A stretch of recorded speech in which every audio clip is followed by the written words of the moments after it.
আল কোরআনের আলো ঘরে বাইরে জ্বালো, আল কোরআনের আলো ঘরে বাইরে জ্বালো। ৬৮,০০০ গ্রাম ৫৬,০০০ বর্গ মাইলের ১ ইঞ্চি জায়গা আর কোন মুনাফিককে দখল করতে দেওয়া হবে না, হবে না, হবে না। ভাইরা আমার, বর্তমান সময়ে ২ মাস যাবত মাহফিল করে বেড়াচ্ছি, সব মানুষের মুখে একই কথা, একে দেখেছি, ওকে দেখেছি, ওটাকেও দেখেছি, এবার দেখতে চাই আল কোরআন। আপনাদের কাছে আমার আবেদন, আজকের এই মাহফিল থেকে আপনারা জানিয়ে দেন জাতিকে, আল্লাহকে জানিয়ে দেন, আমরা এই আল কোরআনের আইন দেখতে চাই। কে কে রাজি আছেন হাত তুলে দেখান।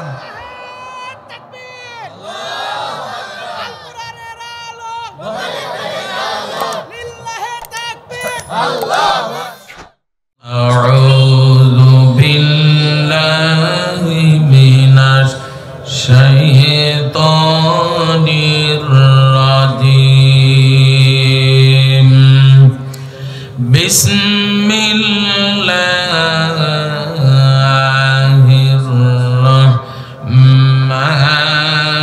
রাহমানির রাহিম।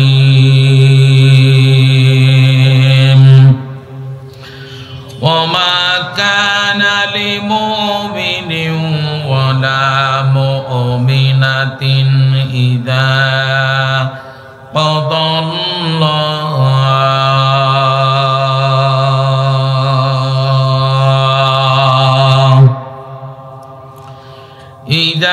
ক্বাদাল্লাহু ওয়া রাসূলুহু আমরান أن يكون لهم الخيرة من أمرهم ومن يعص الله ورسوله فقد ضل ضلالا مبينا। আমার হাতে এটা কি দেখতে পাচ্ছেন? কোরআনুল কারীম। খালি কোরআন বলেন কে সম্মান দেবেন না? আপনারা তো এখন দেখলে পারে মৌলবি, মৌলবি, মৌলবি এরম বলে, অনেক মানুষ বলে, কিন্তু মাওলানা সাহেব বলতে পারে না। তার কারণ উনি সম্মান দিয়ে বলতে পারেন না। এটার নাম হলো কোরআনুল কারীম। চিৎকার করে বলেন কি নাম? কোরআনুল কারীম। বাল হুয়া কোরআনুম মাজিদ ফি লাউহিম মাহফুজ। মহাসম্মানিত কোরআন, এটা আছে কোথায় সংরক্ষিত? লৌহে মাহফুজে। লৌহে মাহফুজ কয়টা? এবার আপনাদের তবিল শেষ। লৌহে মাহফুজ একটা। জোরে বলেন কয়টা? আল্লাহ পাক রব্বুল আলামিন বলেন বাল হুয়া কোরআনুম মাজিদুন ফি লাউহিম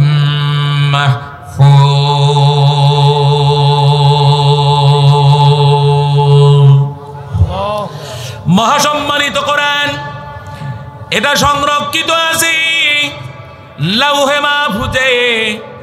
বাইরা আমার, কিন্তু আল্লাহ পাক রব্বুল আলামিন সূরা হিজরের ৯ নম্বর আয়াতে ঘোষণা করেছেন ইন্না নাহানু নাযালনা যিকরা ওয়া ইন্না লাহু লাহাফিজুন। আল্লাহ রাব্বুল আলামিন বলেন, এই জিকিরের কিতাব এটা নাজিল করেছি আমি, আর এটাকে সংরক্ষণ করার দায়িত্ব আমি রব্বুল আলামিন গ্রহণ করেছি। ভাইরা আমার, এটা লৌহে মাহফুজে সংরক্ষিত আছে, কিন্তু লৌহে মাহফুজ কোনোদিন দেখি নাই, দেখার কোনো সম্ভাবনাও নাই। কিন্তু পৃথিবীতে বর্তমানে লৌহে মাহফুজ আছে। আল্লাহু আকবার, জোরে বলেন। ভাইরা আমার, এই মুহূর্তে দেখতে পাচ্ছেন হাতে একখানা কাগজের কোরআন।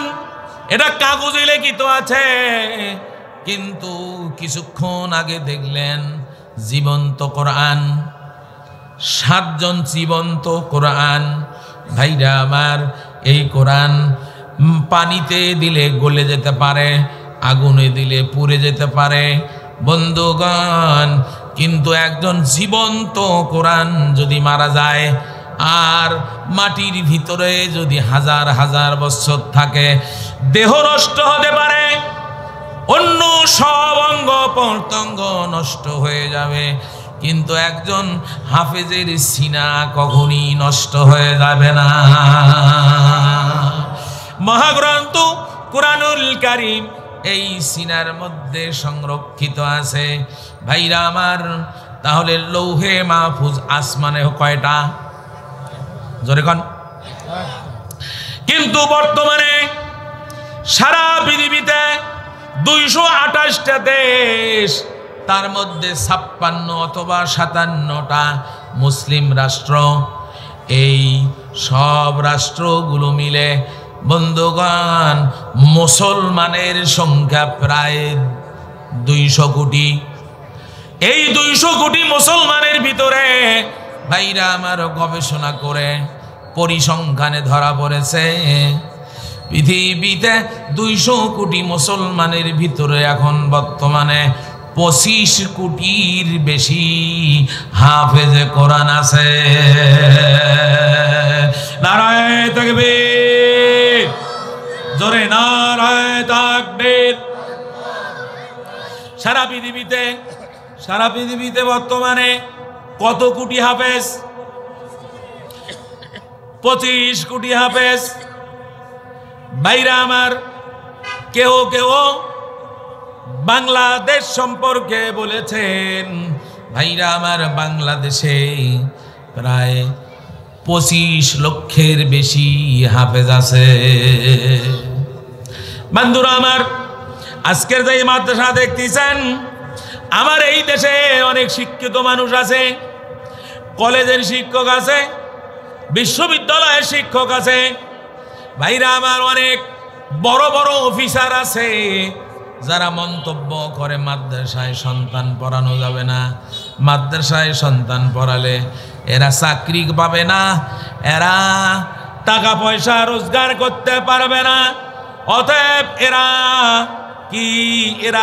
ভাত পাবে না, ভালো মতো সংসার চালাতে পারবে না।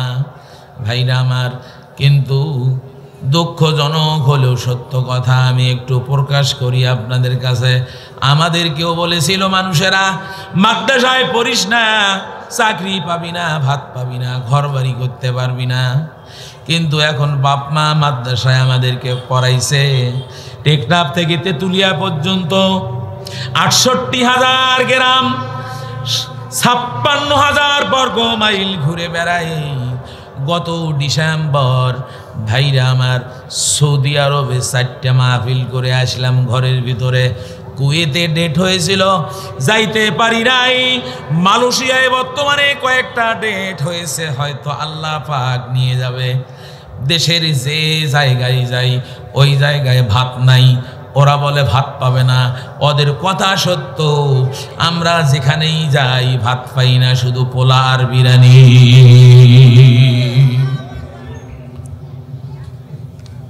কথা ঠিক না ব্যাঠিক? জোরে কন। ভাইরা আমার, বন্ধুরা আমার, একজন হাফেজ সম্পর্কে আল্লাহর রাসূল সাল্লাল্লাহু আলাইহি সাল্লাম কি বলেন শুনেন।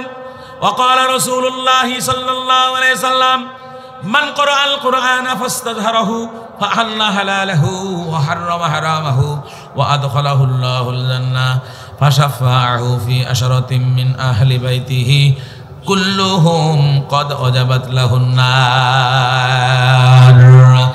আল্লাহর রাসূল বলেন, যে ব্যক্তি কোরআন পড়ে, কোরআনে বর্ণিত হালালকে হালাল হিসাবে গ্রহণ করে, হারামকে বর্জন করে, আল্লাহর রাসূল বলেছেন ওই ব্যক্তিকে আল্লাহ স্বয়ং নিজে জান্নাতে পৌঁছায়া দিবে। হাদিসের শেষাংশে বলা হয়েছে, ফাশাফাহু ফি আশারাতিন মিন আহলি বাইতিহি কুল্লুহুম কদ ওয়াজাবাত লাহুন নার। একজন হাফেজ কিয়ামতের ময়দানে তার বংশের ভিতর থেকে যাদের জন্য জাহান্নাম ওয়াজিব হয়ে গেছে, ওই জাহান্নামীকে সুপারিশ করে আল্লাহর জান্নাতে পৌঁছায়া দিবে। ভাইরা আমার, দেখবেন কেউ বাজারে বাজার করে বাড়িতে চলে যায়, আবার কেউ বাজার করতে আসে, এরকম হয় না? আমি লক্ষ্য করলাম 5 জন চলে গেছে, 7 জন এসে বসেছে। এখানে বাজার হচ্ছে, এখানে জান্নাত বিক্রি হচ্ছে। জান্নাত কিনতে গেলে ভাইরা আমার কোরআনের সাথে থাকতে হবে, কোরআনের কথা মানতে হবে। বন্ধুগণ, আমি ভূমিকায় লম্বা কথা বলবো না, তবে দুটো কথা একটু না শুনলেই নয়, আপনাদের কাছেই শুনতে চাই। এই কোরআন নিয়ে এসেছেন যেই ফেরেশতা, ওই ফেরেশতার দাম সবচাইতে বেশি। যে ভূখণ্ডে কোরআন নাজিল হয়েছে ওই ভূখণ্ডের দাম বেশি। আর যেই ব্যক্তির কাছে কোরআন আছে ওই ব্যক্তির দাম বেশি। যে মাসে কোরআন নাজিল হয়েছে ওই মাসের দাম বেশি। আর যেই রাত্রে কোরআন নাজিল হয়েছে ওই রাত্রির দাম কম না বেশি? জোরে বলেন, ওই রাত্রের নাম কি? লাইলাতুল, সম্মানিত রজনী, সম্মানিত রাত। এই কোরআন নাজিল হওয়ার কারণে রাতের দাম বেড়ে গেছে। এই কোরআন নাজিল হওয়ার কারণে ভাইরা আমার মাসের দাম বেড়ে গেছে। বন্ধুগণ, এবার জবাব দেন, যেই জাতির কাছে কোরআন আছে সেই জাতির দাম বেশি না কম? জোরে বলেন, বেশি না কম? আজকে হিন্দুর কাছে কোরআন নাই, বৌদ্ধর কাছে কোরআন নাই, ইহুদির কাছে কোরআন নাই, খ্রিস্টানদের কাছে কোরআন নাই, মুসি মেথর সান্ডালদের কাছে কোরআন নাই। কোরআন আছে কার কাছে? কার কাছে? মুসলমানের কাছে আছে। এই জন্য আল্লাহ পাক বলছেন, কুনতুম খায়রা উম্মাতিন উখরিজাত লিন-নাসি তা'মুরুনা বিল মা'রুফি ওয়া তানহাউনা আনিল মুনকার। আল্লাহ বলছেন, মুসলমানেরা তোমরাই শ্রেষ্ঠ জাতি, তোমরাই উত্তম জাতি। আল্লাহু আকবার। আমরা যে শ্রেষ্ঠ জাতি এটা আমাদের বুঝে নাই। যে জাতির কাছে কোরআন থাকে তার দাম বাড়ে না কমে? এই কথাটুকু বুঝাতে গিয়ে আমি বিজ্ঞান থেকে দুটো কথা বলতে চাই।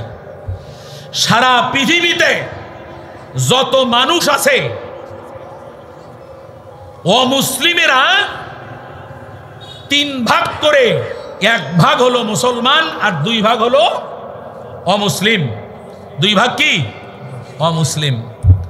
আর সারা পৃথিবীতে যত সম্পদ আছে, ধন দৌলত আছে, খনিজ সম্পদ আছে, সেটা ভাগ করে 3 ভাগ করে মুসলমানদের 2 ভাগ আর অমুসলমানের 1 ভাগ। এবার জোরে তো বলেন তো দেখি, ধনী কারা? জোরে কয় না ভাইরা আমার? পৃথিবীতে 3 ভাগ মানুষ, অমুসলিম 2 ভাগ আর 1 ভাগ হলো মুসলমান। আর সম্পদ হলো 3 ভাগ করে, 2 ভাগ হলো মুসলমানদের আর 1 ভাগ হলো অমুসলিমদের। সৌদি আরবে যান, কুয়েতে যান, সিরিয়ায় যান, যেখানেই যাবেন তেলের খনি, স্বর্ণের খনি, গ্যাসের খনি, লোহার খনি। শুধু সৌদি আরব নয়, গত 2 বছর আগে বাংলাদেশের সেন্ট মার্টিন দ্বীপের নিচে গবেষণা করে দেখা গেছে ভাইরা আমার, সেন্ট মার্টিন দ্বীপের নিচে লোহার খনির সন্ধান পাওয়া গেছে। এবং বিজ্ঞানীরা বলছে যেখানে লোহার খনি আছে সেখানে স্বর্ণের খনিও থাকার সম্ভাবনা আছে। আল্লাহ পাক বলেন, ওয়ালাউ আন্না আহলাল কুরা আমানু ওয়াত্তাকাউ লাফাতাহনা আলাইহিম বারাকাতিম মিনাস সামাই ওয়াল আরদ। যেই জনপদের মানুষ, যেই দেশের মানুষ ঈমানদার হবে, যেই দেশের মানুষ মুমিন হবে, যেই দেশের মানুষ তাকওয়াবান হবে, ওই দেশের মানুষের জন্য আল্লাহ পাক আসমান এবং জমিনের বরকতের দরজা খুলে দেবে।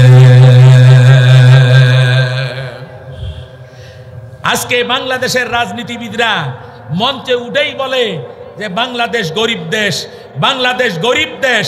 বাংলাদেশ গরিব দেশ নয়, বাংলাদেশ হলো ধনী চোরের দেশ, ধনী চোরের দেশ। কিছু কিছু কয় নাই, এরা মনে হয় কয় নাই, এই জন্যে যেগুলো ধনী চোর আছে এগুলা মনে হয় এদের সম্বন্ধী হয়। বাংলাদেশের সম্পদ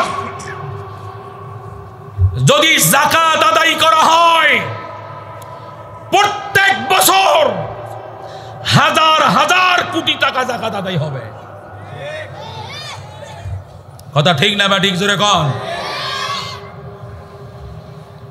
20,000 কোটি টাকা যদি আদায় হয় যাকাত, প্রথম বছর সরকার 10,000 কোটি দিবে কুড়িগ্রামে। কোথায়? কুড়িগ্রাম, সবচেয়ে গরিব বেশি। আর থাকে 10,000 কোটি, এটা দিবে আমাগো। আমাগো বোঝেন না? আমি মানে ইয়ার বরিশালের ভাষা বলছি, গাইবান্ধায় দিবে। আমি একটা গরিব ডিস্ট্রিক্টের লোক, কিন্তু কোরআনের ইজ্জতে আল্লাহ পাক সারা দেশ তো ঘুরায় ঘুরায়, নবীর দেশ পর্যন্ত ইসলামের দাওয়াত নিয়ে ঘুরায়। আপনারা খুশি না বেজার? কোরআনের ইজ্জতে। ভাইরা আমার, এবার আমি বলি মুসলমানের সম্পদ বেশি। জোর করে বলবেন, একটু সাউন্ড করে বলবেন, মুসলমানের সম্পদ বেশি। সারা পৃথিবীতে যত লোক আছে মুসলমান 200 কোটি মুসলমান, আর ওরা হলো 600 কোটি। আপনারা বলেন তো দেখি কোন জাতির মধ্যে ভিক্ষুক বেশি? এবার বলবে না, লজ্জা লাগছে। ভিক্ষা করে খায় কারা? ভাইরা আমার, অভাবী কারা? সব চাইতে অভাবী হলো মুসলমান। তার কারণ হলো সম্পদ আমাদের খায় আমেরিকা,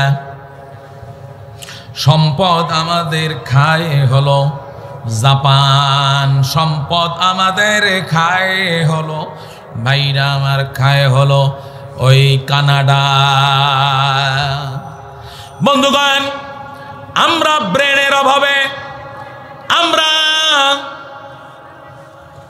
দেশ থেকে গ্যাস তুলতে পারি না ঠিক মতো, আমরা তেল উঠাইতে পারি না, কয়লা ঠিক মতো উঠাইতে পারি না, সেই জন্য আমরা গরিব হয়ে গেছি। বন্ধুগণ, যদি দেশে বেশি গরিব থাকে ওই দেশই তো চোরও বেশি থাকে।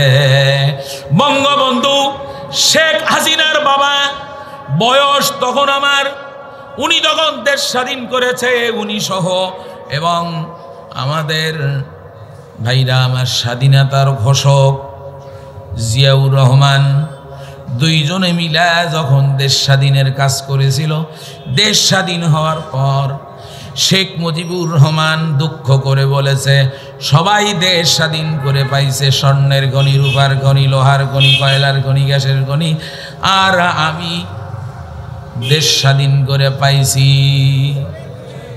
আর একটু জোরে কইতে কি হয়? আর একটু জোরে কইতে কি হয়? সব কি আমি কমু? আপনারা কোন কিসের খনি? সোরের খনি। ভাইরা আমার, উদাহরণ দিলে কথা বুঝে আসে। রাজশাহীর ডান পাশে কি? চাঁপাইনবাবগঞ্জ, ভারত নয়, চাঁপাইনবাবগঞ্জে কয়েক বছর আগে মাহফিলে গেলাম, সেখানে দেখি দ্বিতীয় বক্তা বক্তৃতা করতেছে। এক হাজী সাহেবের আম বাগানে এক চোর উঠছে, চোরের নাম হলো কালু। কি নাম?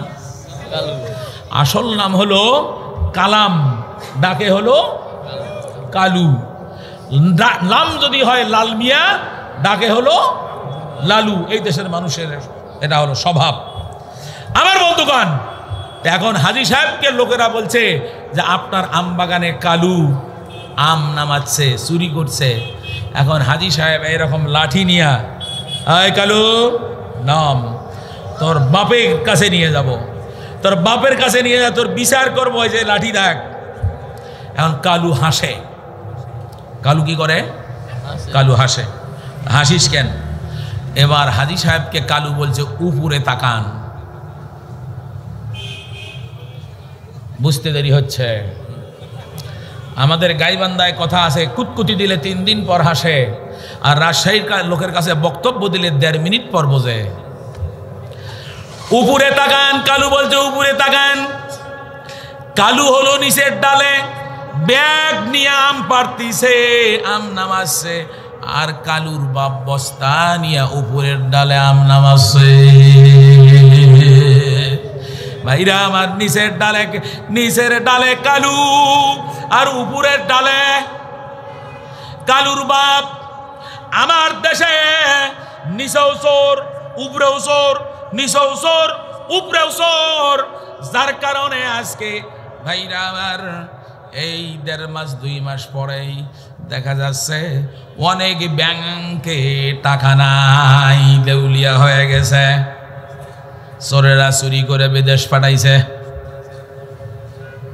এটা কি ছোট চোর না বড় চোর? আরো জোরে বলতে হবে, আরো জোরে বলতে হবে। আস-সারিকু ওয়াস-সারিকাতু ফাকতুউ আইদিয়াহুমা। আল্লাহ পাক বলেন চোর এবং চুরনি ধরা পড়লে হাত কেটে দাও। রসুল বলেছেন চোর যদি গরিব হয় হাত কাটা যাবে না, চোর যদি ধনী হয় হাত কাটা যাবে। গরিব চোর যদি হয় ওই গরিব চোরের বাড়ি ঘর যা কিছু প্রয়োজন ওই দেশের সরকার করে দিবে। ভাইরা আমার, আমি যেই মসজিদে খতিবি করি ওই মসজিদ রোডের মধ্যে চলে গেছে। প্রায় 3.5 কোটি টাকা পাইছি মসজিদ করব। এটা ব্যাংকে রাখা হয়েছে। যেই ব্যাংকে টাকা রাখা হয়েছে ওই ব্যাংকের মালিক এখন বর্তমানে দরবেশি হালাতে ভাইরা আমার ইবাদত বন্দেগী করতেছে লাল ঘরের মধ্যে। বোঝেন নাই? কি বুঝতে দেরি হয়? ভাইরা আমার, যারা ব্যাংকের টাকা লুটপাট করে খেল, এই মাদ্রাসাগুলো বেতন দেয় নাই। মসজিদে বেতন চাওয়া হয়েছিল, মসজিদে বেতন দেয় নাই। ইবতিদাইতে চাওয়া হয়েছিল, বেতন দেয় নাই। হাফিজিয়া মাদ্রাসায় চাওয়া হয়েছিল, বেতন দেয় নাই। আমাদের রংপুরের চাচা মারা গেছে। আমাদের চাচা এরশাদ সাহেবকে আমরা বলেছিলাম যে মসজিদের ইমাম সাহেব, খতিব এবং মুয়াজ্জিনকে বেতন দেওয়া হোক। আমরা খালেদা জিয়াকেও বলেছিলাম বেতন দেওয়া হোক। আর বর্তমানে যিনি ভাইরা আমার মেহমান হয়ে আছে পাশের দেশে, ওনাকেও বলা হয়েছিল, উনিও দেয় নাই। বন্ধুগণ, এবার ভালো করে বোঝেন, উদাহরণ ছাড়া কোরআন বুঝবেন না। যারা এই দেশের সম্পদ ওই দেশে নিয়ে গেল, আল্লাহ বিচার করছে না করে নাই? ওয়া মাকারু ওয়া মাকারাল্লাহু আল্লাহু খায়রুল মাকিরিন। 2 দিন আগে রাজ সিংহাসনে বসা রায় দেয় কোরআনের পাখির বিরুদ্ধে, ফাঁসি দেয়। ভাইরা আমার, সেই কালা রহমতুল্লাহ আলাইহে। বুঝতে মনে হয় একটু দেরি হয়েছে, একটু দেরি হয়েছে মনে হয় বুঝতে। ভাইরা আমার, কালামানি সব হাইকোর্টের বিচারপতিরা রায় দেয় ওনাকে আমৃত্যু, ওনাকে কি করো আমৃত্যু, ওনাকে দণ্ড দাও, জেল দাও, কারাদণ্ড দাও। কিন্তু উনি বলে না না না, ওনাকে ফাঁসি দেওয়া হবে। ফাঁসি দেওয়া, উনি ফাঁসির রায় দিল। ভাইরা আমার, কারো কথা মানলো না। এরপর সামান্য কয়েকদিন পরে দেশ থেকে পালিয়ে যাওয়ার সময় ধরা পড়লো কলার পাতায় শুয়ে থাকলো। কিসের পাতায় ভাই? আরো জোরে কয় না কেন? কলার পাতায় শুয়ে থাকলো। এই জন্য আমার একটা কবিতা শোনেন, আপনারা শুনলে হাসবেন না, একটু শিক্ষা নেবেন। আল্লাহ তোমার লীলা খেলা কেউ বোঝে কেউ বোঝে না, তুমি কাউকে রাখো মালা খানায়, কাউকে রাখো কলা পাতায়, তুমি কাউকে রাখো, তুমি কাউকে রাখো মালা খানায়, কাউকে রাখো কলা পাতায়। ওরে দাড়ি কাইটা দরবেশ বাবা পালাইতে যে পারলো না। ঠিক কিনা জোরে কোন? নারায়ে তাকবীর। আমার দেশ গরিব নয়, এই দেশকে গরিব বানানো হয়েছে। কোরআন থেকে দলিল এবার শুনতে হবে। ভাইরা আমার, তেলাওয়াতকৃত আয়াতে আসেন, ওমা কানা লিমুমিনিন ওয়ালা মুমিনাতিন ইযা কাদাল্লাহু ওয়া রাসূলুহু আমরা আন ইয়াকুনা লাহুমুল খিয়ারাতু মিন আমরিহিম ওয়া মান ইয়াসিল্লাহা ওয়া রাসূলাহু ফাকাদ দাল্লা দালালাম মুবিনা। ভালো করে শোনেন, আল্লাহ পাক বলেছেন কোন মুমিন পুরুষকে, কোন মুমিনা নারীকে আল্লাহ এবং আল্লাহর রসুল কোন নির্দেশ করলে ওই নির্দেশ অমান্য করার ক্ষমতা কোন পুরুষ এবং নারীর থাকে না।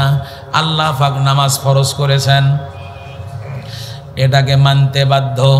কিন্তু দেখি আমাদের দেশের লোকের উপরে নামাজ ফরজ না গরজ? ভুল কথা বললেন ভাইরা আমার। ফরজ অনেকের কাছে ফরজ, আবার অনেকের কাছে কি গরজ। গরজ ইচ্ছা হলো পরে, ইচ্ছা না হলে করে না। এবার আপনাদেরকে বলবো একটি কথা, গ্রামে কার কার বাড়ি হাত তোলেন? আমার বাড়ি গ্রামে, হাত তোলেন, হাত নামান। গ্রামে মসজিদের অনেক সভাপতি আছে, নামাজ পড়ে না? আছে না নাই? গ্রামের অনেক মসজিদের সেক্রেটারি আছে, নামাজ পড়ে না। ক্যাশিয়ার নামাজ পড়ে না, সদস্য তো আরো দূরের কথা, ঠিক কিনা? কিন্তু মসজিদের কমিটির যে লোক হবে এ কথা কোরআনে আছে না নাই? কিন্তু সেই অনুযায়ী কি চলে? আল্লাহ পাক রব্বুল আলামিন সূরা আহজাবের 36 নম্বর আয়াতে আল্লাহ পাক বলছেন, মুমিন পুরুষ এবং মুমিনা নারীকে আল্লাহ পাক যে নির্দেশ দিবে তা মানতে হবে। এই আয়াতের তাফসীর করতে গিয়া ভাইরা আমার মুফাসসিরিনে কেরাম বলেছেন, রাসূলের একজন সাহাবী ছিলেন, তার নাম ছিল জিয়াদ বিন লবিদ। জিয়াদ বিন লবিদ মদিনার মধ্যে সবচাইতে বড় ধনীদের মধ্যে একজন, হযরতে ওসমানের মতো ধনী জিয়াদ বিন লবিদ রাদিয়াল্লাহু তাআলা আনহু। মেয়ে বিবাহের উপযুক্ত হয়েছে, রসুলকে এসে বলছি, রাসূলুল্লাহ একটা বর দেখেন, মেয়েকে বিয়ে দেব। আর আমাদের দেশে যদি কোনো ছেলে মেয়ের বিবাহের প্রয়োজন হয়, কোনো হুজুরকে বলবে না, যাবে তুফান ঘটকের কাছে। তুফান আছে না, তুফানের কাছে যাবে। ভালো করে বোঝেন ভাইরা আমার। নবীজি বললেন, ঠিক আছে পাত্র দেখব। আল্লাহ রসুল ফজরের নামাজের পরে একদিন আসহাবে সুফফাদের ভিতরে, যাদের ঘর নাই, বাড়ি নাই, খাওয়ার কিছু নাই, হাড়ি নাই, পাতিল নাই, বাপ নাই, মাও নাই, এরা মসজিদে নববীর ভিতরে থাকা আসহাবে সুফফা বলা হয় এদেরকে। এরা ছিল 300 থেকে 350। ফজরের নামাজ পড়ে একজন সাহাবীকে ডাকলেন, সাহাবী শোনো, তোমার নাম কি? বলে জুবের। জুবায়ের কিন্তু নয়, তাকান ভাই, অন্য দিক তাকান না, আমার কাছে কথা শুনুন, খুব গুরুত্বপূর্ণ কথা। নাম হলো জুবের। জুবেরকে বললেন, জুবের তোমার একটা বিবাহ ঠিক করেছি। আল্লাহ রসুলের এই কথা শুনে জুবেরের চোখ দিয়ে টস টস করে পানি পড়া শুরু হয়ে গেল। রসুলকে বললেন, ইয়া রাসূলুল্লাহ, আপনি আমাকে ভৎসনা করতেছেন, আমার বাড়ি নাই, ঘর নাই, বাপ নাই, মাও নাই, আপনার এই মসজিদে নববীতে যা আসে তাই খাই, না আসলে না খাই। আর জুবেরের চেহারাটা ছিল কেমন? ঠোঁটটা ছিল ছোট, এই ঠোঁটটাও মোটা, এইটাও মোটা, দাঁতগুলি বের হয়ে থাকতো, নাকটা বিশাল বড়, চেহারাটা বড় কালো ছিল। বন্ধুগণ, এবার রসুল করিম সাল্লাল্লাহু আলাইহি ওয়াসাল্লাম আবার পরের দিন বলছে, জুবায়ের তোমার বিবাহের ব্যবস্থা আমি করতেছি, আল্লাহ পাক বিবাহ করলে তোমার রিজিকের ব্যবস্থা করে দিবে। হাদিসের মধ্যে আছে, একজন গরিব এসে বলছে, ইয়া রাসূলুল্লাহ খুব অভাব, বিয়ে কর। বিয়ে করছে, অভাব মেটে না, আরো বিয়ে কর, তাও অভাব মেটে না, আরো বিয়ে কর, তাও অভাব মেটে না, আরে বিয়ে কর, 4টে করছে তারপরে অভাব মিটছে। এখন আপনারা বলবেন যে হুজুর আপনার কয়টা? বলতেই তো পারেন। এই দেশের মানুষ, শিক্ষিত লোকেরা যারা হোটেলে, প্রস্কটারে, বিভিন্ন জায়গায় জিনা ব্যভিচার করে বেড়ায়, তাদের বিরুদ্ধে কোনো কথা বলে না, অথচ 2 বিয়ে করলে কয় চরিত্র খারাপ। অথচ আল্লাহ বলছেন মাসনা সুলাসা রুবা, তোমরা 2টা 3টা 4টে বিয়ে করো যদি প্রয়োজন যদি হয়। বর্তমানে বাংলাদেশে সহ সারা পৃথিবীতে পুরুষের চাইতে মহিলার সংখ্যা বেশি। একটা করে বিয়ে করলে অন্য মহিলাগুলা কোথায় যাবে? এই জন্য মক্কা মদিনার গ্র্যান্ড মুফতি যারা, তারা ফতুয়া দিয়েছে, যাদের শারীরিক ফিটনেস আছে, অর্থনৈতিক সামর্থ্য আছে, তারা কমপক্ষে 2টা বিয়ে করবে। কিন্তু বাংলাদেশের মহিলা খালি বিয়ের কথা বলে দেখেন আপনি, ভাত কপালে জুটবে না। আমি আজ থেকে নিয়ে প্রায় 15 বছর আগের থেকে, আমি তো একজন মৌলবি মানুষ, 15 বছর আগের থেকে আমার বউ মৌলবি, আমার শ্বশুরও মৌলবি, তো এমন ফ্যামিলিতে বিয়ে করলাম, তারপরেও বললাম 15 বছর আগে যে একটা বিয়ে করি, কয় দেরি আছে, আরও সময় আছে। এই 2 মাস আগে বললাম যে বিবাহ কি এখন করা যাবে? কয় হ্যাঁ এখন করেন। তার কারণ এখন করা মানে কি, আমার তো জানি চলে না, আমার তো জানি চলে না। আজকে বাংলাদেশের মহিলারা কোরআনের একটা আয়াত মানে না। কথা ঠিক না ব্যাঠিক? জোরে কম। ভাইরা আমার, বন্ধুরা আমার, এবার জুবের পরের দিন সকালবেলা নামাজ পড়ে আল্লাহ রসুল সাল্লাল্লাহু আলাইহি সাল্লাম বেলালকে ডাকলেন, আরো একজন সাহাবীকে ডাকলেন, ডেকে বললেন, এই জুবেরকে নিয়া জিয়াদের বাড়িতে যাও। জিয়াদকে গিয়া বলবা যে রসুল সাল্লাল্লাহু আলাইহি সাল্লাম আপনার মেয়ের বর নির্বাচন করে পাঠাইছে। ভাইরা আমার, সকালবেলা রওনা দিয়েছে ফজরের নামাজ পড়ে। জুবের কিছু দূর যায়, আবার বসে, কয় না যাব না, গেলে পারে মারবে, গেলে মারবে, আমার চেহারা খারাপ, বাড়ি নাই, ঘর নাই, কেউ নাই, আমাকে দিয়ে এত বড় লোকের মেয়ে বিয়ে দিবে? এইরকম করতে করতে হযরতে বেলাল তাকে জোর করে নিয়ে গেল। মসজিদে নববীতে আযান হয়েছে, এমন সময়ে হযরতে জিয়াদ বিন লবিদ রাদিয়াল্লাহু তাআলা আনহু ওযু করতেছেন। ওযু করার পর সালাম দিয়ে বলতেছেন, আপনার নাকি একটা মেয়ে আছে? বলা হ্যাঁ আছে। রাসূল আপনার মেয়ের জন্য বর নির্বাচন করে পাঠাইছে। এবার বলছে কে? আর বলে না, সাহস পায় না। ভাইরা আমার, হযরতে বেলাল এবং অন্য একজন সাহাবী, 2 জন সাহস পায় না, কিন্তু হযরতে জুবায়ের সাহস বেড়ে গেল, যেহেতু আল্লাহ রসুল পাঠাইছেন।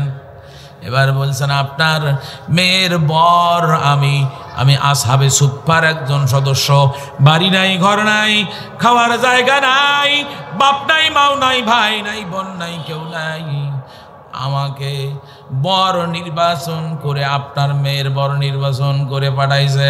এবার রসুলের সাহাবী জিয়াদ বিন লবিদ বললেন, ভেগে যাও, এটা হতে পারে না। আমি এই আরব জাহানে মদিনার মধ্যে বড় বড় ধনীদের মধ্যে একজন, আর আমার মেয়ে সুন্দরী সুরুষী রূপসী, আর এই ছেলেকে দিয়ে আমি বিবাহ দিতে পারি না, আর রসুল এই ছেলেকে দিয়া আমার মেয়ের বিবাহ ঠিক করতে পারে না। ভাইরা আমার, মসজিদে নববী থেকে প্রায় 5 কিলো দূরে হযরত জিয়াদের বাড়ি। ঘোড়ায় চড়ে এসে নামাজ পড়তো, অক্তে অক্তে নামাজ পড়তো ঘোড়ায় চড়ে এসে। আর আমার বাড়ির পাশে মসজিদ, মসজিদে না যায় বাড়িতে নামাজ পড়ে। আর এই বড় হাজি সাহেব, বড় নামাজি আছে না নাই? এরকম আছে না নাই? বন্ধুগণ, এবার এই 3 জন চলে আসতেছে। 2 তলা বাড়ি ছিল। বাড়ির ছাদ থেকে ভাইরা আমার হযরতে জিয়াদের মেয়ে, নাম ছিল জুলফা। নাম কি? জুলফা। জুলফা ডেকে বলছে, আব্বা গো, ওই 3 জন যুবক আসছিল কি জন্যে? কই তোমার বিয়ার পয়গাম নিয়া। বলে বর কোনটা? কই ওই যে দেখো, যেটা রোজা দাঁত বের হয়ে আছে, যেটা সবচেয়ে কালো ছোট আকারের, ওইটা নাকি তোমার স্বামী হবে। এবার রসুল করিম সাল্লাল্লাহু আলাইহি সাল্লামের সাহাবী জিয়াদ বিন লবিদের মেয়ে বলছে, ওদেরকে ডাকো।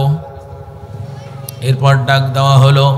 ডাক দিয়ে জিজ্ঞেস করা হলো হযরতে বেলালকে যে তুমি বলো, রসুল কি নিজে এই জুবেরকে পাঠাইছে আমার স্বামী হিসাবে নির্বাচন করে?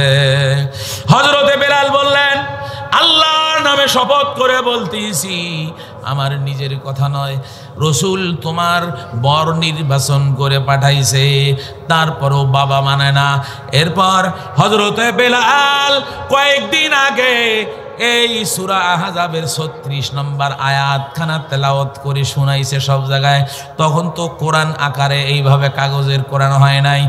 এবার আয়াত পড়ে নিজের মেয়ে বাবাকে শুনেছে, ওয়ামা কানা লিমুমিনিন ওয়ালা মুমিনাতিন ইযা কাদাল্লাহু ওয়া রাসূলুহু আমরা আইয়াকুনা লাহুমুল خيارة من أمرهم ومن يعص الله ورسوله فقد ضل ضلالا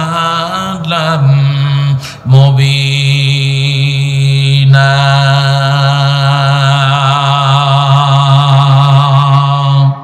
আল্লাহু আকবার, আল্লাহু আকবার। আল্লাহু আকবার চাইতে বড় শব্দ পৃথিবীতে নাই।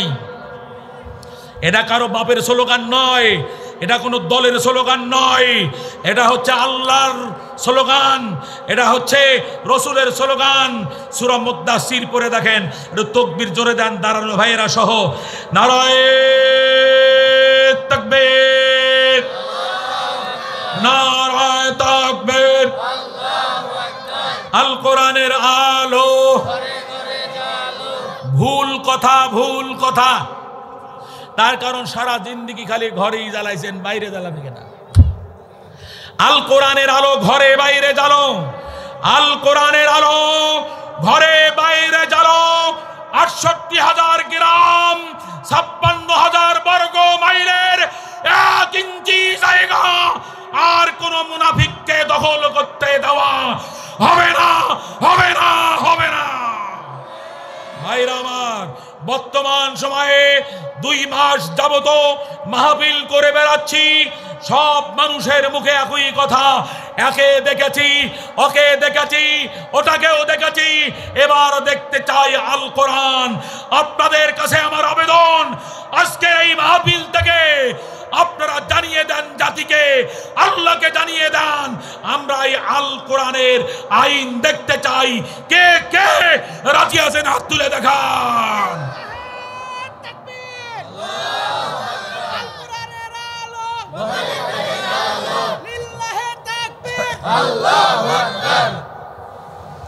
বাবাজির সাহস আছে, কিন্তু কণ্ঠটা একটু নরম, একটু চিকন। আল কোরআনের আলো ঘরে বাইরে জ্বালো। পারবেন তো? পারবেন তো? আর আমাদের কোরআনের পাখিকে যে ইঞ্জেকশন পুশ করে বিষ প্রয়োগ করে মেরেছে, এর ফাঁসি কি আপনারা চান? জোরে বলেন চান? আমি বলবো ফাঁসি ফাঁসি ফাঁসি চাই, আপনারা বলবেন জামান ডাক্তারের ফাঁসি চাই। সাহস আছে? কার কার সাহস নাই হাত তোলেন। নেগেটিভটাই বলতে হবে, পজিটিভ সব সময়ের জন্য বলে কাজ হয় না। এই মাহফিল করে বেড়াই তকবির দিতে বলি তো দেয় না, বলে যখন বলি ভাই সবচেয়ে আসতে বলেন তো দেখি কিভাবে, তখন আবার জোরে কয়। উল্টাটা। আমাদের দেশে একটা মাছ আছে, এর নাম হলো চিংড়ি মাছ, সামনে লাফ দিলে পিছনে যায়। আমার দেশের মানুষ এইরকম হয়ে গেছে। তাহলে আল কোরআনের আলো ঘরে বাইরে জালো, জোরে বলতে হবে, হাত তুলে বলতে হবে, কিন্তু খুব সাবধানে হাত তুলতে হবে, কারো নাকে যেন হাত না লাগে। নাকে হাত লাগে যদি নাক ফেটে যায়, তাহলে আমি এখান থেকে নেমেই আমার গাড়ি রেডি হয়ে আছে, আমি চলে যাব হলো নীলফামারীর ডিমলাতে আমার মাহফিল, আজকে রাত্রি যেতে হবে, তখন আমি আবার যেতে পারবো না, আবার চিকিৎসা করতে হবে। কারো নাকে যেন হাত না লাগে, দু হাত তুলে মারতে হবে। আমরা ব্রয়লার মুরগির মতো হইতে চাই না, আমরা আমাদের দেশি মুরগির মতো হতে চাই। ব্রয়লার মুরগিকে যেখানে রাখবেন সেখানেই থাকে, আর ব্রয়লার মুরগিকে যদি বাঁধে রাখেন তাও দৌড়দৌড়ি করে। কথা ঠিক। ব্রয়লার মুরগি 7 কেজি ওজন, কলিজাটা এত বড়, আর আমাদের দেশি মুরগি 1 কেজি ওজন, কিন্তু কলিজা বড়। দেশি মুরগির মতো হন। এই যুবক, ঠিক আছে? বিয়ে করছো? বিয়ে যদি না করে থাকো তাহলে আজকে আমার সাথে চলো। আমাদের গাইবান্ধা গরিব দেশ, অনেক মেয়ে বিয়ে দিতে পারছি না, আমরা রাজশাহী থেকে কিছু লোক নিয়ে যা বিয়ে দেবো, কোনো টাকা পয়সা দিতে পারবো না। আজকে যে 60টাকে যেটা এই পাগড়ি দিলাম, এই 60টাকে ধরতে হবে। এটা তকবির জোরে দেয়, এই পাগড়িওয়ালারা মাথা তোল, বাবা মাথা তোল, হাত তুলে পারবি। নারায়ে তাকবীর। হয় নাই এই তাকবীরে শয়তান পালাবে না। আপনারা বলবেন যে হুজুর আপনি মাইক দিয়া, তো মাইক ছাড়াই দেই, দেখা যাক কি হয়। 65 বছর বয়স, না 61 বছর, মানে ওয়াজ করতেছি হলো 36 বছর, আর বয়স হলো 61 চলছে। এবার দেখেন মুখে দেই কেমন হয়, দেখেন আমাদের গরিব দেশের তেজ আছে না নাই।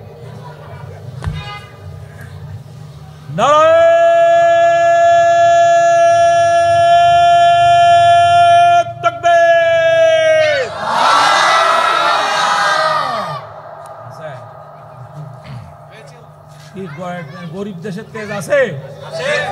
এইবার ল্যাংরা আম খায় ল্যাংরা হয়েছেন। ল্যাংরা কেন যে ল্যাংরা রাখছেন আমি চিন্তা করতে পারি না। এদেশের নামের সাথে কামের কোনো মিল নাই।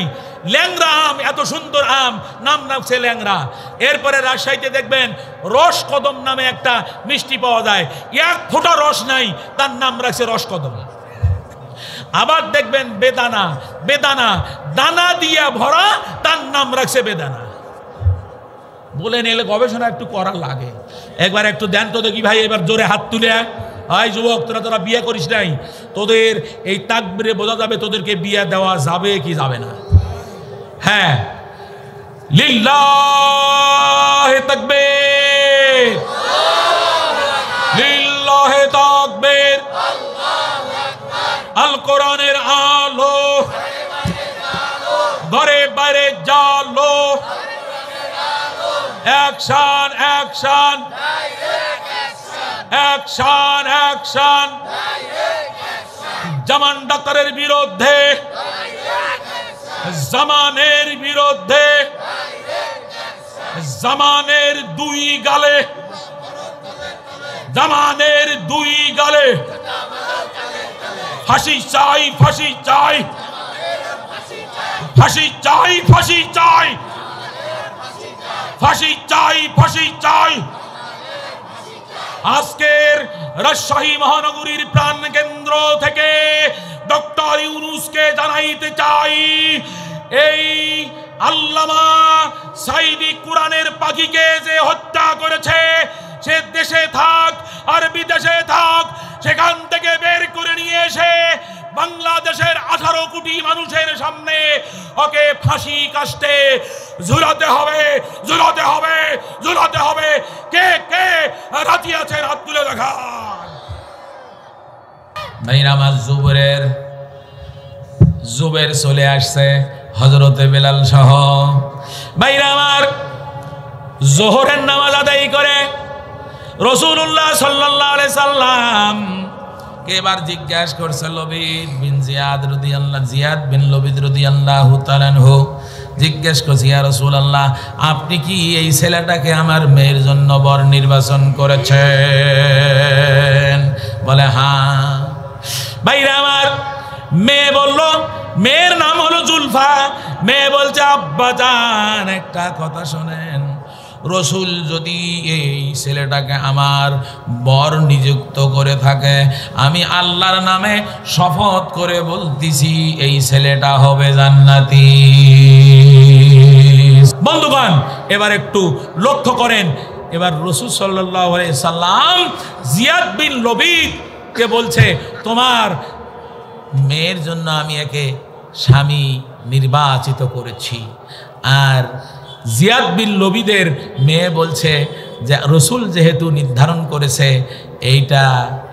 এইটা অবশ্যই জান্নাতি যুবক। জোরে বলেন সুবহানাল্লাহ। সুবহানাল্লাহ। ভাইরা আমার, জান্নাতি যুবক খুঁজে বের করতে হবে।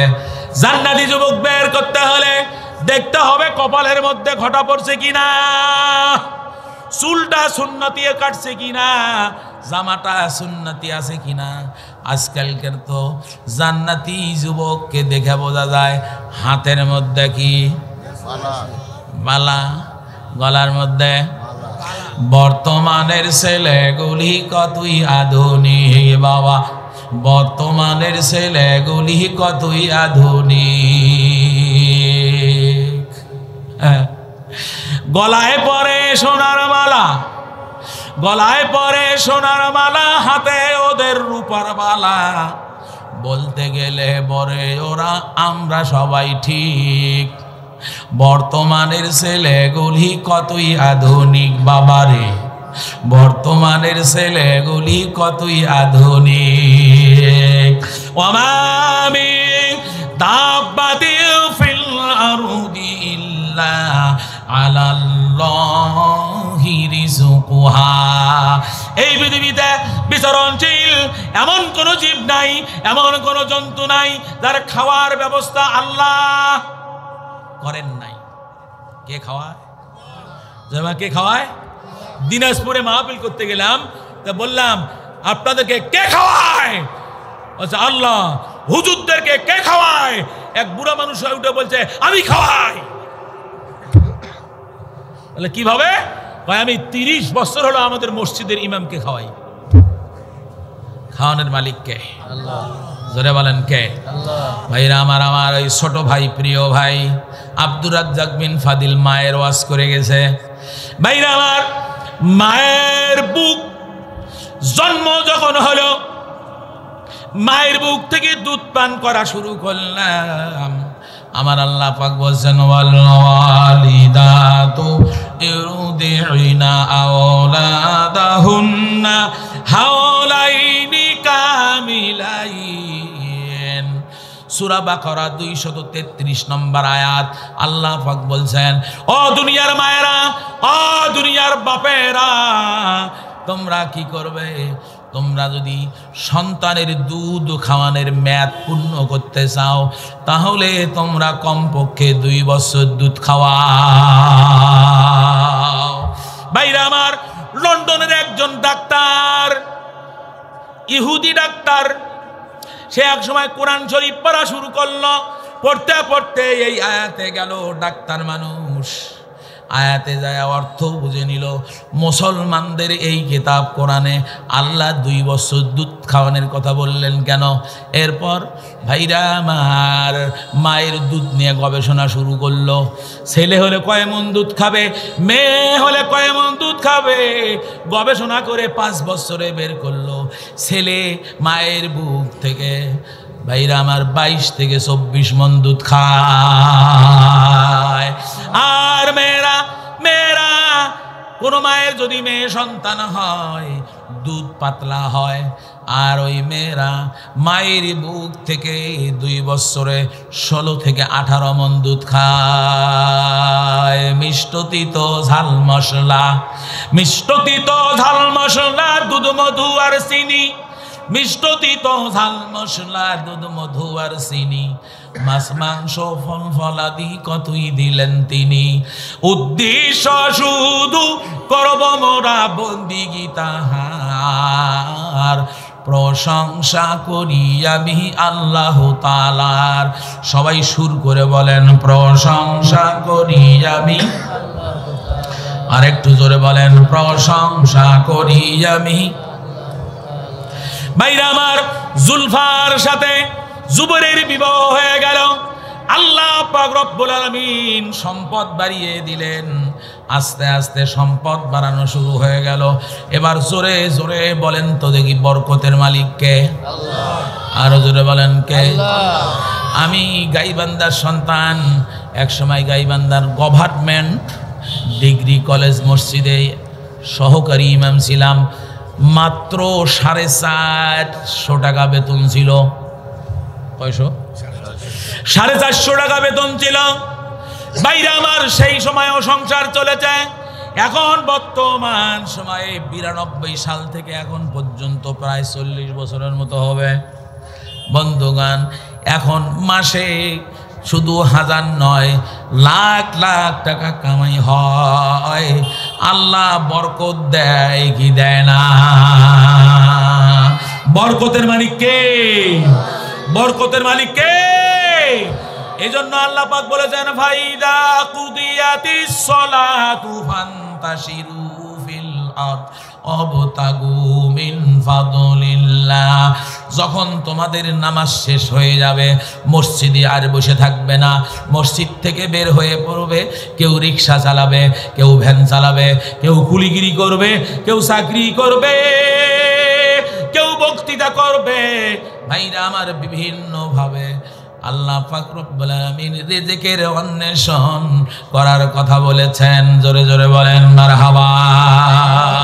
এবার প্রশ্ন আপনাদের কাছে, কাজ না করেও আল্লাহ খাওয়াতে পারে কি পারে না? কিন্তু ওই আল্লাহ বলেছেন কাজ করে খাও। ওই আল্লাহ বলেছেন কি? কাজ করে খাও। আজকে পীরের মাজারে নেশাখোরেরা বসে থাকে। কি থাকে?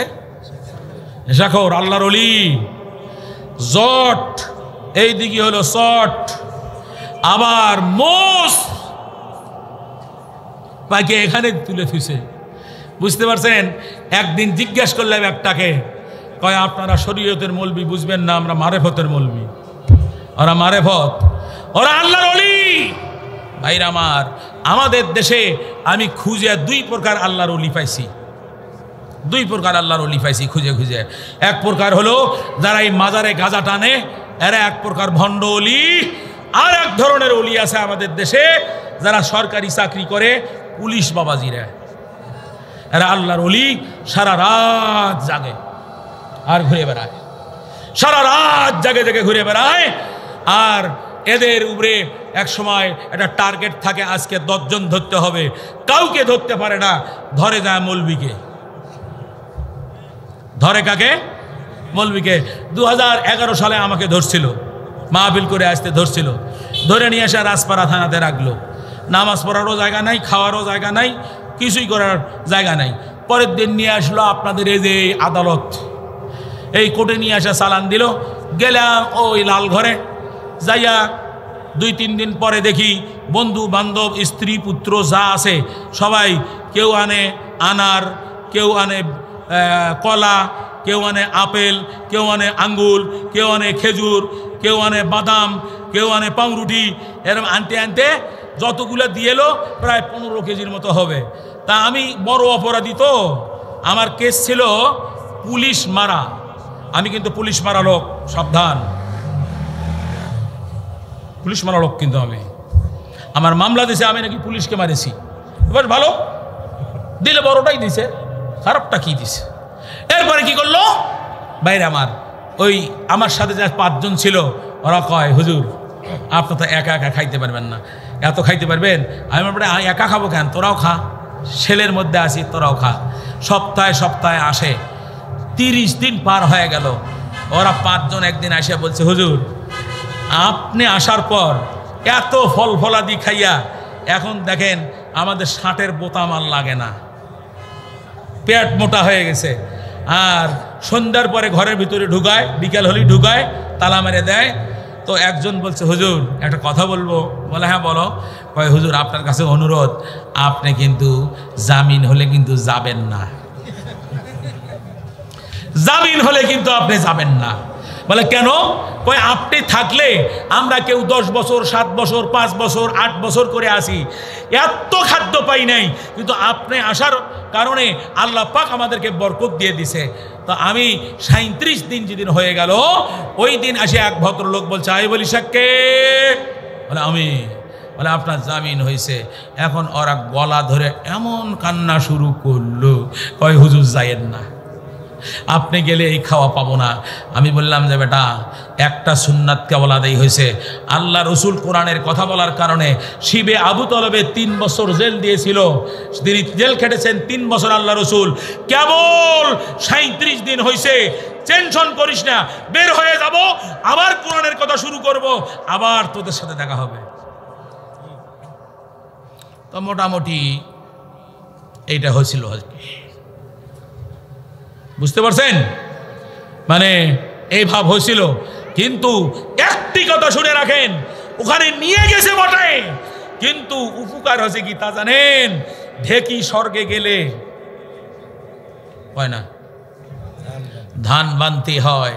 আর হুজুরকে কারাগারে নিয়ে গেলে পারে ওই কয়েদিদেরকে কোরআন শরীফ শিখাতেই হয়। মাগো আমি পড়বো না আর হাট টিমা টিম টিম, এই ছাত্ররা বলতেছি, মাগো আমি পড়বো না আর হাট টিমা টিম টিম, মাদ্রাসাতে পড়বো আমি আলিফ লাম আর মিম। একবার আলিফ পড়লে 10 নাকি 500। রুবেল ভাইজান বসে আছে, আমার পরিচিত ভাইরা আমার, ওনার গ্রাম পর্যন্ত আমি গেছি। বন্ধুগণ, কে সবে মাত্র ছেলে হাফেজ হলো, আরো 6 জনের ছেলে হাফেজ হয়ে গেল। গর্বিত বাবা, গর্বিত বাবা। পৃথিবীর শ্রেষ্ঠ হাফেজ বিশ্বনবী, সর্বপ্রথম যিনি হাফেজ তিনি হলেন বিশ্বনবী। সেই হাফেজ যারা হলো, এদের মর্যাদা কম নয়। এরা কিয়ামতের ময়দানে একটা করে আয়াত পড়বে আর একটা করে তলাতে উঠবে। আলহামদুলিল্লাহ একতলা, আর আলহামদুলিল্লাহ রাব্বিল আলামিন আর রহমানির রহিম মালিক ইয়াউমিদ্দিন। 7টা আয়াত পড়বে, 7 তলাতে উঠবে। 6666টা আয়াত যখন বলবে, আল্লাহ পাক রব্বুল আলামিন বিশাল আকারের প্রাসাদ ওই হাফেজকে দিয়ে দিবে। এবার আমি বলতে চাই, ওই হাফেজের বাবাই শুধু যাবে না, ওরাও শুধু যাবে না।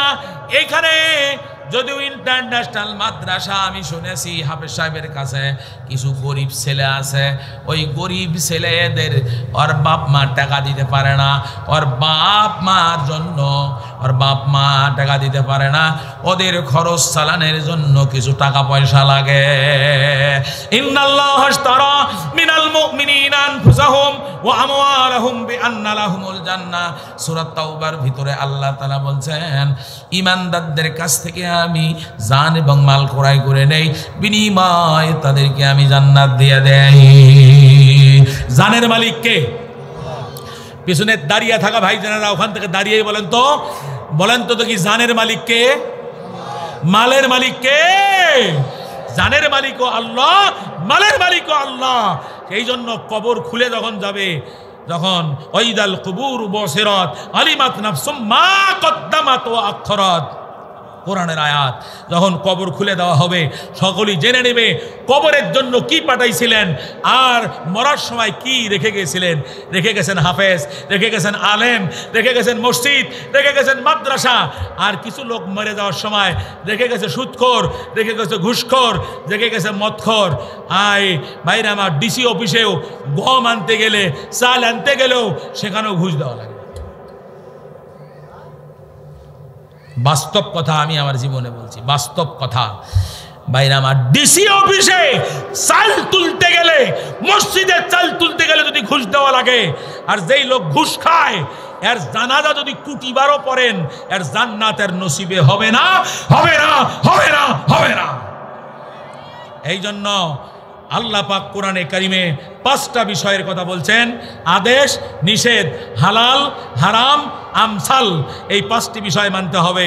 হারাম বাদ দিতে হবে, হালাল খেতে হবে, আদেশ মানতে হবে, নিষেধকে বর্জন করতে হবে, আর আমসাল ঘটনা থেকে শিক্ষা গ্রহণ করতে হবে। আল্লাহ আমাদের সকলকে এই বুঝগুলো দান করুক। আপনাদের সকলকে মোবারকবাদ জানাচ্ছি যে আপনারা গভীর রাত্রি পর্যন্ত আলোচনা শুনলেন। আর আমি যে আয়াতটা নিয়ে কথা বলছিলাম সেটা হলো যে মুমিন পুরুষ এবং মুমিনা নারী, আল্লাহ আল্লাহ রসুল যে কথা বলবে তার সাথে অন্য ভিন্ন কোনো মত পোষণ করা যাবে না। তাই আসুন, আজকে পৃথিবীতে মানুষ তাকিয়ে আছে, বিশ্বের অন্য দেশের মানুষ তাকিয়ে আছে, পৃথিবীর দ্বিতীয় বৃহত্তম মুসলিম রাষ্ট্র, সংখ্যাগরিষ্ঠ মুসলমানের দেশ, এই দেশে কবে কোরআনের আইন চালু হবে, ইসলামী শাসন কায়েম হবে। আপনারা অনেক কিছু দেখেছেন, এবার কোরআনের আইন দেখতে চাই, কোরআনের বিধান দেখতে চাই। আল্লাহ পাক আমাদের সকলকে কবুল করুন। সকলেই হাত তুলে বলেন, কোরআনের সাথে কে কে থাকতে চান? লিল্লাহে তাকবীর, লিল্লাহে তাকবীর, লিল্লাহে তাকবীর। সকলের জন্য দোয়া করে, আমার জন্য দোয়া চেয়ে আলোচনা শেষ করছি। ওয়া আখিরু দাওয়ানা আনিল হামদুলিল্লাহি রাব্বিল আলামিন।